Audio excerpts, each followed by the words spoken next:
ఖాళీలు ఎన్ని ఉన్నో చూడాలి. గురుకుల పోస్టుల ఖాళీగా ఉన్న 3,200 పోస్టులు కూడా వెంటనే పెంచాలి. 3,000 పోస్టులు ఇంకా ఉన్నాయి, అవి పెంచాలి. మీరు హైకోర్టు ఉత్తర్వులను వెంటనే అమలు చేయాలి. అదేందా?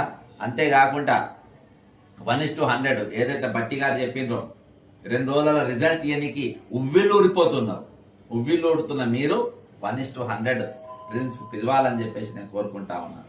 అంతేకాకుండా ఈరోజు మధ్యలో సికండీలతో కాదు, అసలు నిజంగా నిరుద్యోగులు ఎదుర్కొంటున్న సమస్యల పైన ముఖ్యమంత్రి గారు మీ దగ్గర విద్యాశాఖ ఉన్నది, అన్ని శాఖలు మీ దగ్గర ఉన్నాయి. ఈ రోజు డిఎస్సి టీచర్లు లేకుండా మీరు స్కూల్ స్టార్ట్ చేస్తున్నారు. ప్రైవేట్ స్కూల్లో ఆల్రెడీ క్లాసులు స్టార్ట్ అయిపోతున్నాయి, కానీ మీ దగ్గరనేమో టీచర్లు లేకుండా స్కూల్ చదవమంటున్నారు. గురుకులాలలో 3,000 మంది టీచర్లు లేకుండానే స్కూల్ నడిపిమని అంటున్నారు. ఈరోజు చాలని జీతాలతో వాళ్ళని నడిపిమంటున్నారు. ఈరోజు గెస్ట్ ఫ్యాకల్టీ టీచర్లకు మీరు 2 నెలలు జీతాలు లేకుండా చదువు చెప్పమంటున్నారు. గెస్ట్ ఫ్యాకల్టీ లెక్చరర్లు ఎవరు ఉన్నారో గెస్ట్ టీచర్